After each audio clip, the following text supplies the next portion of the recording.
What's up, my friend, and thank you for listening, downloading, and subscribing to Behind the Rose with your friend and your brother from another mother, the Reverend Kenn Blanchard. This week on Behind the Rose, I'm going to explain a design I just did for a tattoo. I'm not going to have a tattoo. I actually just made it for a sticker print so I can stick it on my cooler, my thermos, and my coffee cup. If you want one, let me know. The transcripts for this will be found at Crooning Chronicles on my Substack page for Bluesician. The link will be in the show notes. The title for this week is Music is Holy When It Heals. Behind the scenes, inside the dreams, stories of the performance and the real-time journey of the bluesician. Open your ears and your heart to our friend and brother from another mother, Reverend Kenn Blanchard.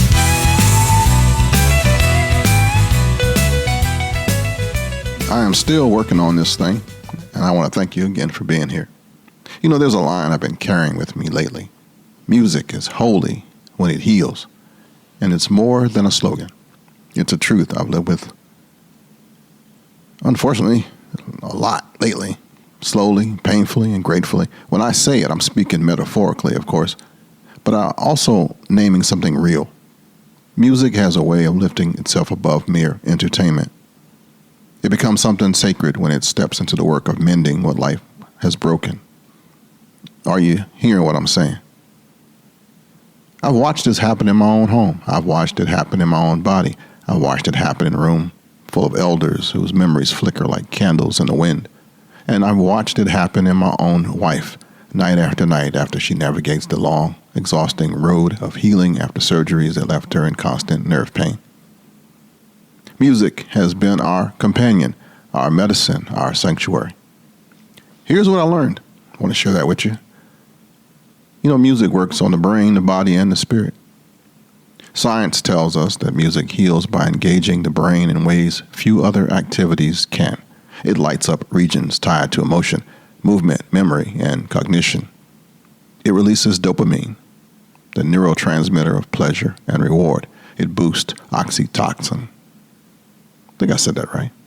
It's the hormone of bonding and trust. It lowers cortisol, the stress hormone that keeps our bodies in a constant state of alert. But I don't need a lab to tell me what I feel in my bones.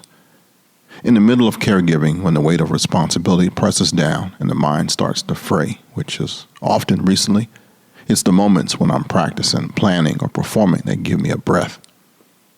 Music doesn't erase the stress, but it pauses it. It doesn't remove the pain, but it loosens its grip. It gives me a place to set everything down, even if only for a few minutes. My wife has her own ritual. Every night before sleep, she turns on her playlist. Songs she knows by heart, melodies that have walked with her for decades. She sings. Sometimes softly, sometimes barely above a whisper, and sometimes she's screaming it. And I watch her body settle. The music soothes her in ways medication can't. It reaches places the words can't touch. That's healing. That's holy. You know, music is universal and language, older than words. Every culture on earth uses music for ritual, connection, and healing. Long before we had written language, we had rhythm, we had melody, we had the drum beat of the heart and the hum of the human voice. Music bypasses the intellect and speaks directly to the nervous system. It doesn't ask for permission. It doesn't need translation. It simply enters, settles, and begins its work. This universality is why music shows up in hospitals, in worship, and in grief rituals, in celebrations, in protests, and in lullabies whispered to newborns. It's why a song can make strangers sway together like they've known each other forever. Hell, it's why the blues exist at all.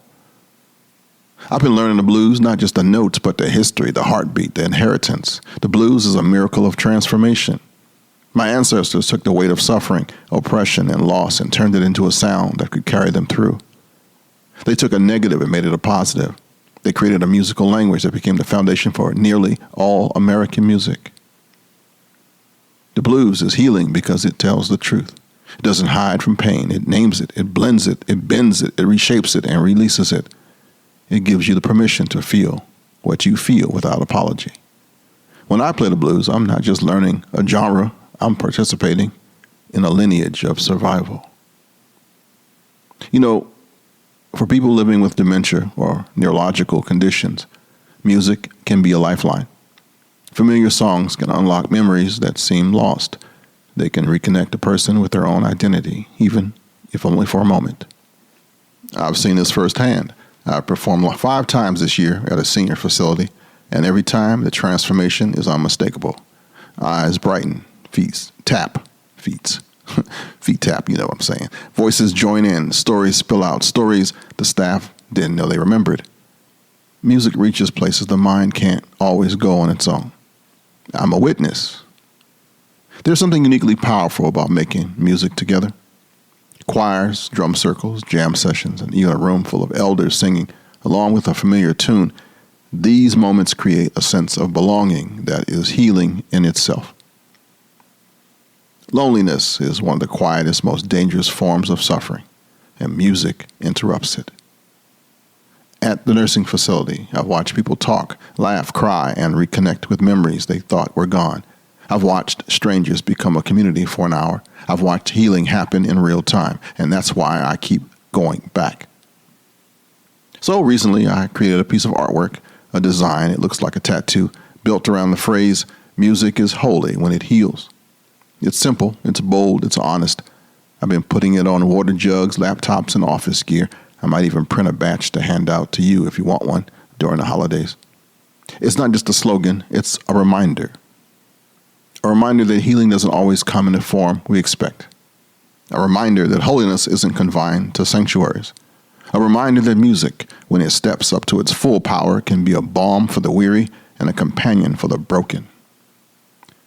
So, as I conclude this monologue, I don't claim to have all the answers. I'm just a man walking through a hard season with his wife, doing the best he can to hold on to hope. But I know this.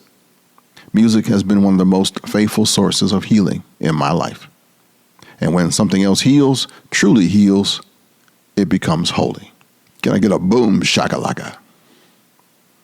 Thank you for listening, downloading, and subscribing to Behind the Rose with Reverend Kenn Blanchard. If you like what you heard, please share this podcast with somebody and let them know you know what time it is.